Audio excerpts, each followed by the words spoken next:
पिछले लेक्चर में हमने फोटो इलेक्ट्रिक इफेक्ट के लिए V और I में ग्राफ खींचा था और आज मैं आपको बताऊंगा कि उस ग्राफ पर लाइट सोर्स की इंटेंसिटी और फ्रीक्वेंसी का क्या प्रभाव पड़ता है। तो स्टूडेंट सबसे पहले हम बात करेंगे कि उस ग्राफ पर लाइट सोर्स की इंटेंसिटी का क्या प्रभाव पड़ता है। स्टूडेंट्स पिछले लेक्चर में ये ग्राफ आया था और आपने देखा था कि फोटो करंट किस तरीके से वोल्टेज से प्रभावित होती है, ये चीज आपने देखी थी। और इसी प्रकार से आपने ये भी समझा था कि ये जो करंट है इस तरीके से क्यों बिहेव करती है और इसमें इलेक्ट्रॉन्स का क्या योगदान रहता है। तो आपने ये सब चीजें सीखी थी और आप मैंने आपको ये भी बताया था कि इसमें एक स्टॉपिंग पोटेंशियल भी होता है, V0 जिसको हम लिखते हैं। और ये हमारी पॉजिटिव वोल्टेज है, इस तरफ हमारी नेगेटिव वोल्टेज है। इसको हम बोलते हैं सैचुरेशन करंट या सैचुरेटेड फोटो करंट, राइट। ये हमारा सैचुरेशन है। अब स्टूडेंट्स जब आप लाइट सोर्स की इंटेंसिटी को बढ़ा दोगे क्या होगा? जब आप लाइट सोर्स की इंटेंसिटी को बढ़ा दोगे, स्टूडेंट्स इंटेंसिटी को मैं आईडीएस के द्वारा शो कर रहा हूं। जब आप लाइट सोर्स की इंटेंसिटी बढ़ा देते हो तो फोटो करंट बढ़ जाती है और साथ ही साथ जो सैचुरेटेड फोटो करंट है वो भी बढ़ जाती है, यानी जो सैचुरेटेड फोटो करंट है उसकी वैल्यू भी बढ़ जाती है। तो स्टूडेंट्स यदि आप सोर्स की इंटेंसिटी को बढ़ाते जाओगे तो ये जो ग्राफ है ये कुछ इस तरीके का आएगा। ये मान लेते हैं I1, राइट। ये I1 इंटेंसिटी पे ये ग्राफ कुछ इस तरीके का आता है। यदि आप सोर्स की इंटेंसिटी बढ़ाकर I2 कर लेते हो तो ये ग्राफ कुछ इस तरीके का आएगा। और यदि आप सोर्स की फ्रीक्वेंसी और ज्यादा बढ़ाकर सोर्स की इंटेंसिटी और ज्यादा बढ़ाकर यदि आप इस इंटेंसिटी को I3 कर लेते हो तो इसका ग्राफ इस तरीके से आएगा। तो स्टूडेंट्स आप इस तरीके से व्हाइट बोर्ड पर देख सकते हो कि अलग अलग इंटेंसिटी पर जो ग्राफ आएंगे वो इन कर्व के द्वारा रिप्रेजेंट किए जा रहे हैं, राइट। ये I1 इंटेंसिटी पर है, ये I2 इंटेंसिटी पर है और ये I3 इंटेंसिटी पर है। अब स्टूडेंट्स आप ध्यान से देखें तो आपको ये पता लगेगा कि जो सबसे ज्यादा इंटेंसिटी है उसके कॉरेस्पॉन्डिंग फोटो करंट बहुत ज्यादा है। उसके बाद में जब आप इंटेंसिटी कम कर देते हो तो उसके कॉरेस्पॉन्डिंग जो फोटो करंट है उसकी वैल्यू कम हो जाती है। ठीक इसी प्रकार से यदि आप इंटेंसिटी को कम कर देते हो यानी और ज्यादा कम कर देते हो तो जो फोटो करंट है उसकी वैल्यू और ज्यादा कम हो जाती है, राइट। इस प्रकार से आपने देखा कि जब आप इंटेंसिटी बढ़ाते हो तो फोटो करंट बढ़ जाती है, जब आप इंटेंसिटी कम कर देते हो तो फोटो करंट कम हो जाती है। और इस प्रकार से फोटो करंट और इंटेंसिटी के बीच में इस तरीके का ग्राफ आता है जो कि एक स्ट्रेट लाइन ग्राफ है। इसका मतलब ये है कि जो ये फोटो करंट और इंटेंसिटी एक दूसरे के प्रोपोर्शनल होती है। जैसे आप इंटेंसिटी बढ़ाओगे वैसे वैसे फोटो करंट की वैल्यू भी बढ़ती जाएगी। अब क्वेश्चन ये उठता है कि ऐसा क्यों होता है, कि ऐसा क्या हुआ इंटेंसिटी बढ़ाने के कारण कि ये करंट बढ़ जाती है, ऐसा क्या हुआ? तो उसको स्टडी अपने करते हैं कि इसमें ऐसा क्या हो रहा है। इंटेंसिटी बढ़ाने के कारण जो फोटो करंट है उसकी वैल्यू बढ़ रही है। अब देखो ये हमारा इलेक्ट्रोड है, ये हमारा दूसरा इलेक्ट्रोड, राइट। यहाँ पे हमने दे दिया नेगेटिव, यहाँ पे हमने दे दिया पॉजिटिव, राइट। ये हमारा इमीटर है, ये हमारा कलेक्टर है और चूंकि आपने इसको नेगेटिव दिया है इसलिए ये तो हमारा कैथोड हो गया, राइट। और ये पॉजिटिव है इसलिए हमारा एनोड हो गया। अब आपको पता है कि जो इलेक्ट्रॉन्स होंगे वो कैथोड से एनोड की ओर जाएंगे यानी माइनस से प्लस की ओर जाएंगे। अब क्या है कि एग्जाम्पल के लिए मान लो I1 इंटेंसिटी सबसे कम थी, राइट। तो जब आपने I1 इंटेंसिटी के लाइट सोर्स से जब प्रकाश लाइट इस सरफेस पे डाली तो जैसे ही ये लाइट इस सरफेस पे गिरती है, राइट। और आपको पता है कि जो लाइट होती है वो फोटोन से मिलकर बनी हुई होती है। तो जब I1 इंटेंसिटी की लाइट इस मेटल के सरफेस पे या इस इलेक्ट्रोड पे गिरती है तो गिरने के बाद में क्या होगा कि कुछ इलेक्ट्रॉन्स बाहर आ जाएंगे, राइट। मान लो एक इलेक्ट्रॉन बाहर आ गया। I1 इंटेंसिटी पर क्या हुआ, मान लेते हैं एक इलेक्ट्रॉन बाहर आया। अब आपने क्या किया, इंटेंसिटी बढ़ा ली। स्टूडेंट्स क्वांटम मैकेनिक्स के हिसाब से इंटेंसिटी का मतलब होता है नंबर ऑफ फोटॉन्स, यानी फोटॉन्स की संख्या बढ़ना। ये होती है इंटेंसिटी, राइट। इंटेंसिटी क्या होती है? I is equal to N क्या चीज है? Number of photons. क्या है? Number of photons. और एच म्यू क्या चीज है? Energy of photon, right. एक फोटोन की जो एनर्जी है वो है एच न्यू। तो इस प्रकार से एन फोटोन की एनर्जी कितनी हो जाएगी? I is equals to N H nu. इसको हम बोलते हैं इंटेंसिटी, राइट। तो आप देख सकते हो जो इंटेंसिटी होती है वो नंबर ऑफ फोटोन के प्रोपोर्शनल होती है। इसका मतलब यदि आप इंटेंसिटी बढ़ाते हो तो फोटोन की संख्या बढ़ जाती है। अब आपने क्या किया? इंटेंसिटी बढ़ा दी। इंटेंसिटी बढ़ाने के कारण क्या हुआ? आपने फोटोन की संख्या ज्यादा कर दी।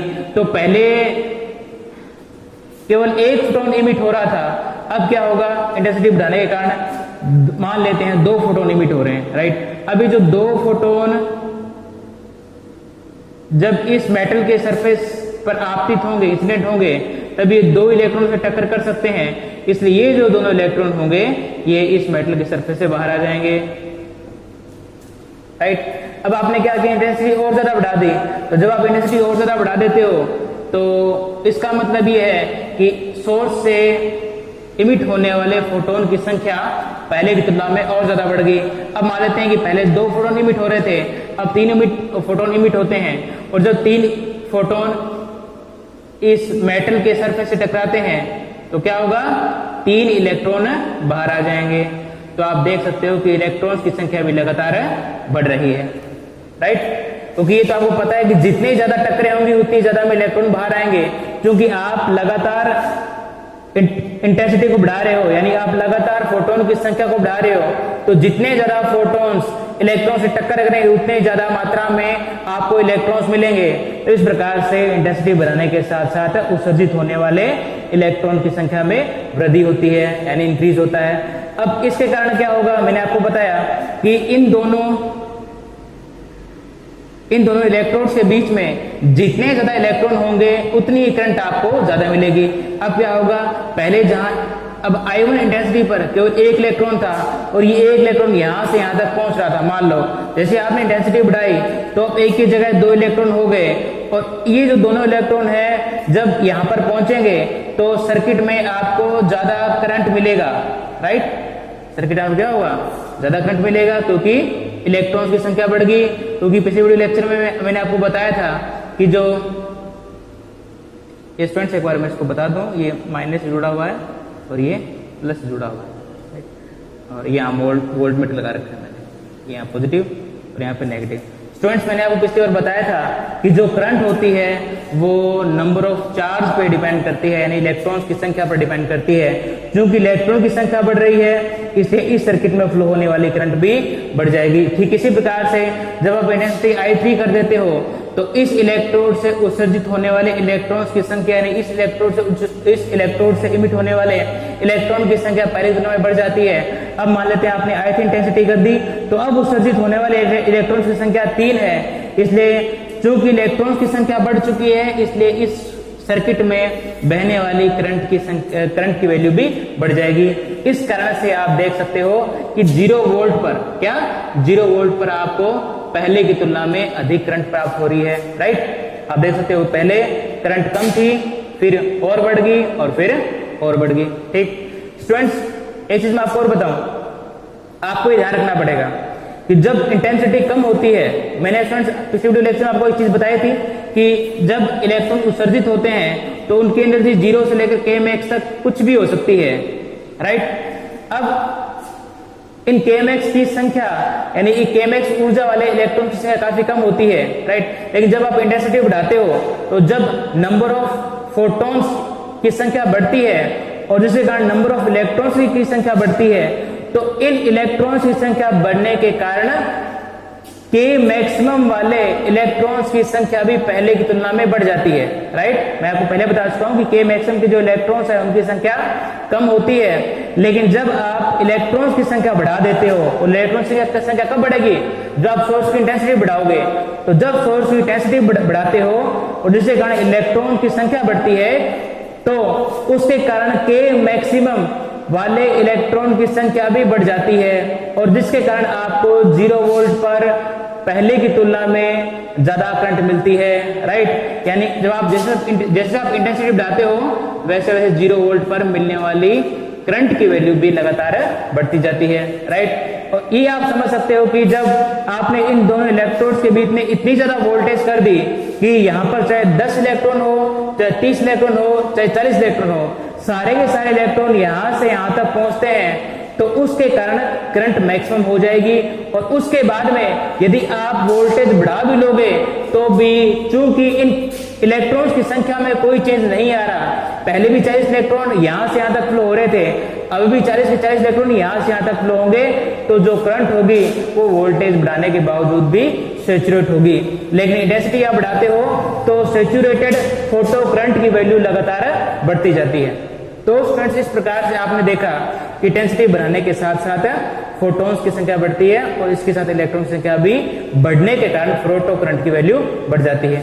तो स्टूडेंट्स, आपने एक पहलू के बारे में जाना, अब इसका दूसरा पहलू क्या है? दूसरा पहलू आप देखोगे कि चाहे I1 इंटेंसिटी हो, चाहे I2 इंटेंसिटी हो, चाहे I3 इंटेंसिटी हो, इन तीनों इंटेंसिटी के लिए ही जो स्टॉपिंग पोटेंशियल है, जो स्टॉपिंग वोल्टेज है, वो एक समान है।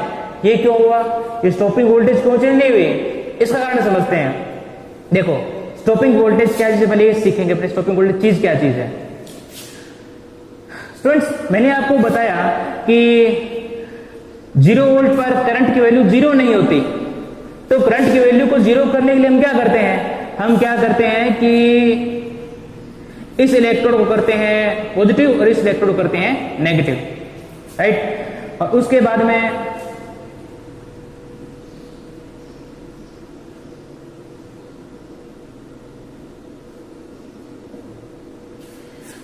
अब क्या होगा कि जो इलेक्ट्रॉन इससे उत्सर्जित हो रहे हैं, राइट, अब इन इलेक्ट्रॉन्स पर इस नेगेटिव इलेक्ट्रोड के कारण रिपल्सिव फोर्स लगेगा और इन पॉजिटिव इलेक्ट्रोड के कारण इन इलेक्ट्रॉन्स पर अट्रैक्टिव फोर्स लगेगा। इस कारण ये जो इलेक्ट्रॉन है जो आगे की तरफ मूव कर रहा था, इस रिपल्सिव फोर्स के कारण और इस अट्रैक्टिव फोर्स के कारण पीछे की तरफ मूव करना शुरू कर देगा। तो ये इलेक्ट्रोड इसको अपनी तरफ खींचेगा और ये इलेक्ट्रोड इसको पीछे की तरफ धकेलेगा, तो ये इलेक्ट्रॉन आगे की तरफ मूव नहीं कर पाएगा, राइट। यदि इसकी एनर्जी ज्यादा है तो ये यहां से यहां तक पहुंच जाएगा, यदि इसकी एनर्जी कम है तो ये यहां से यहां तक नहीं पहुंच पाएगा। तो अब फ्रेंड्स, इसमें वोल्टेज का क्या योगदान है? वोल्टेज इसमें क्या कर रहा है? देखो, मैं बताता हूं आपको। इस चीज को समझने के लिए कि यहां स्टॉपिंग वोल्टेज सेम क्यों है, आप मेरी बात थोड़ा ध्यान से सुने। देखो, ये मान लेते हैं कोई ताकतवर इलेक्ट्रॉन है, राइट। क्या है ये? एक बहुत ही स्ट्रॉन्ग इलेक्ट्रॉन है, ताकतवर इलेक्ट्रॉन है, और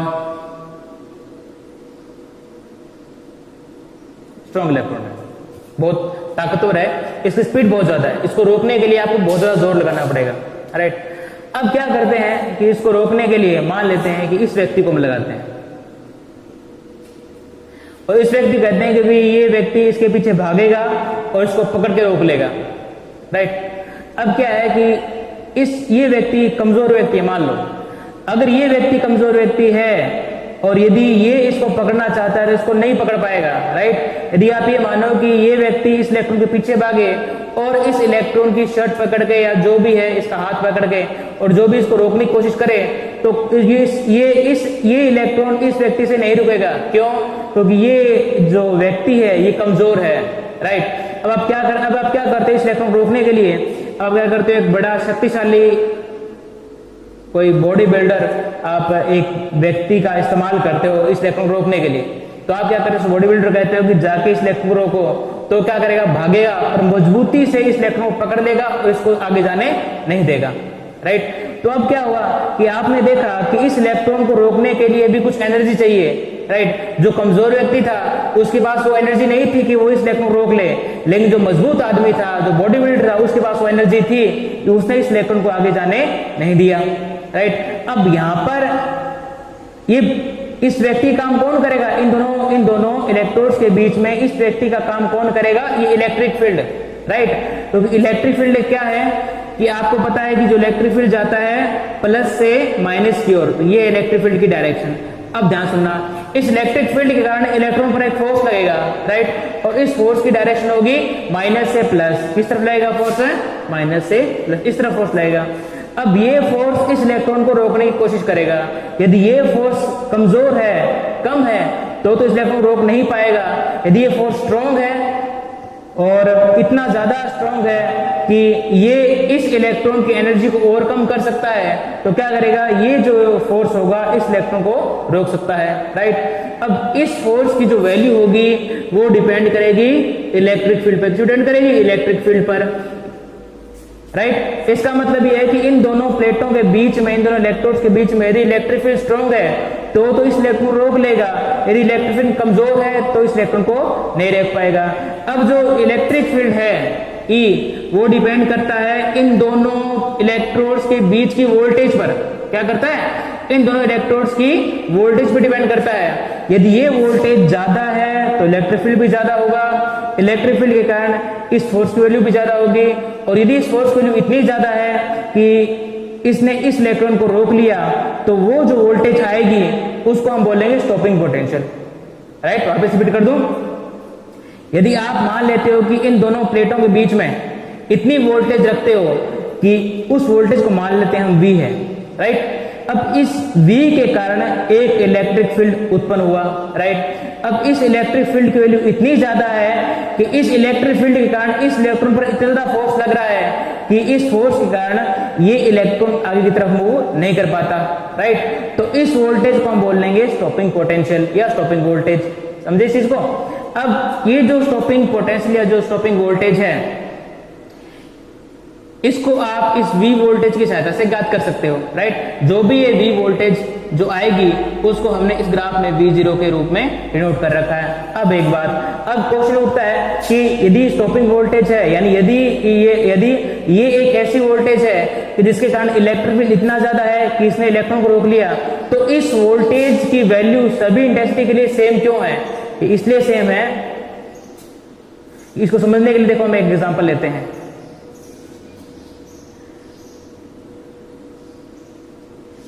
मान लेते हैं एक फोटोन है, राइट, और इस फोटोन की एनर्जी मान लेते हैं 4 इलेक्ट्रॉन वोल्ट है। अब ये जो 4 इलेक्ट्रॉन वोल्ट एनर्जी का जो इलेक्ट्रॉन है, ये इस मेटल की सरफेस से टकराता है और इस मेटल की सरफेस के जस्ट नीचे स्थित एक इलेक्ट्रॉन से कोलाइड करता है, राइट। तो ये जो फोटोन है एक ऐसे इलेक्ट्रॉन से कोलाइड कर रहा है जो इस मेटल के सरफेस के जस्ट नीचे है। और मैंने आपको बताया कि जब इस इलेक्ट्रॉन से इस फोटोन की कोलाइड होगा, कोलिजन होगा, तो इसके कारण जो इलेक्ट्रॉन बाहर निकलेगा उसकी एनर्जी हो जाएगी E=h - h0। अब मान लेते हैं कि इस इलेक्ट्रॉन को बाहर निकलने के लिए 2 इलेक्ट्रॉन वोल्ट, 2 इलेक्ट्रॉन मान लें, 2 इलेक्ट्रॉन वोल्ट मान लेते हैं कि आप ये जो मेटल है ये सोडियम की बनी हुई है। स्टूडेंट, सोडियम के लिए जो वर्क फंक्शन होता है वो 2.28 इलेक्ट्रॉन वोल्ट होता है। कितना होता है? 2.28 इलेक्ट्रॉन वोल्ट होता है। अब मान लेते हैं कि ये जो मेटल की जो सरफेस है वो सोडियम की बनी हुई है, राइट। तो जब ये इलेक्ट्रॉन यहां से बाहर निकलेगा तो उसकी एनर्जी कितनी हो जाएगी? 2 इलेक्ट्रॉन वोल्ट। क्यों? 4 इस फोटोन के इस इलेक्ट्रॉन के कोलिजन से, राइट, इस फोटोन के इस इलेक्ट्रॉन के कोलिजन से इलेक्ट्रॉन को मिली कितनी? 4 इलेक्ट्रॉन वोल्ट एनर्जी। अब 4 इलेक्ट्रॉन वोल्ट एनर्जी से 2 इलेक्ट्रॉन वोल्ट एनर्जी लॉस हो जाती है। क्यों? क्योंकि इलेक्ट्रॉन को इस मेटल से बाहर निकलने के लिए कुछ एनर्जी चाहिए जिसको हम बोलते हैं वर्क फंक्शन।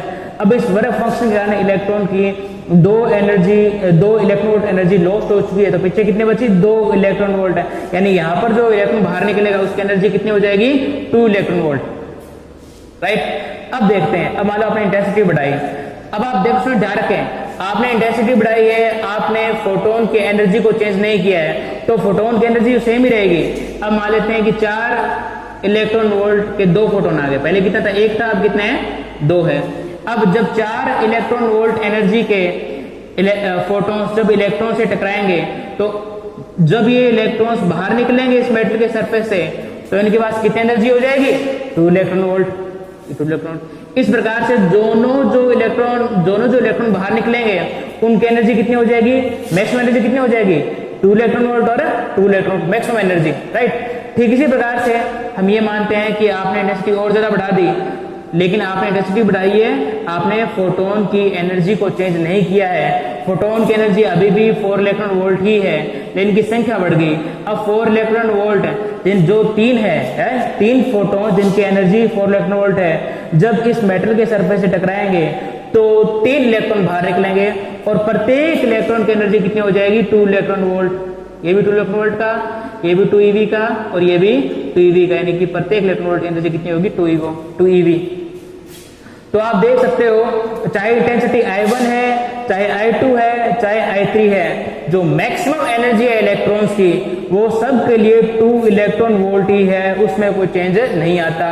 इसलिए इलेक्ट्रॉन्स चाहे 10 हो चाहे 20 हो, सब इलेक्ट्रॉन्स को रोकने के लिए सेम के सेम पोटेंशियल की इस्तेमाल करना पड़ेगा, राइट। चाहे इलेक्ट्रॉन 20 हो, चाहे 30 हो, चाहे 10 हो, कितने मर्जी के इलेक्ट्रॉन हो, क्योंकि सभी इलेक्ट्रॉन्स जिनकी एनर्जी मैक्सिमम है वो कितनी है? 2 इलेक्ट्रॉन वोल्ट, यानी कि सभी इंटेंसिटी के लिए मैक्सिमम एनर्जी वाले इलेक्ट्रॉन्स की जो एनर्जी है वो सेम है, राइट। कैसे? चाहे इंटेंसिटी कितनी भी आपने बढ़ा ली, लेकिन जो इलेक्ट्रॉन्स जिनकी जो मैक्सिमम एनर्जी वाले हैं उनकी एनर्जी चेंज नहीं होती, उनकी तो एनर्जी 2 इलेक्ट्रॉन वोल्ट ही रहती है। इसलिए 2 इलेक्ट्रॉन वोल्ट एनर्जी वाले इलेक्ट्रॉन्स को रोकने के लिए आपको उतना ही पोटेंशियल देना पड़ेगा, राइट। जितना कि आप I1 पे दे रहे हो उतना ही आपको I2 पे देना पड़ेगा, उतना ही आपको I3 पे देना पड़ेगा। तो स्टूडेंट समझे आपने? इस तरीके से एक चीज हमने यहाँ पर सीखी। क्या सीखी? कि चाहे आप इंटेंसिटी कितनी मर्जी ही क्यों ना बढ़ा लें, जो मैक्सिमम काइनेटिक एनर्जी का इलेक्ट्रॉन है उसकी एनर्जी सेम रहेगी और इस कारण से उस इलेक्ट्रॉन को रोकने के लिए उतना ही पोटेंशियल लगेगा, राइट। चाहे वो इंटेंसिटी I1 हो, चाहे I2 हो, चाहे I3 हो। तो स्टूडेंट्स इस प्रकार से जो लेक्चर में आपने ये समझा कि इंटेंसिटी के कारण फोटो करंट और स्टॉपिंग पोटेंशियल या स्टॉपिंग वोल्टेज पर क्या प्रभाव पड़ता है। Students next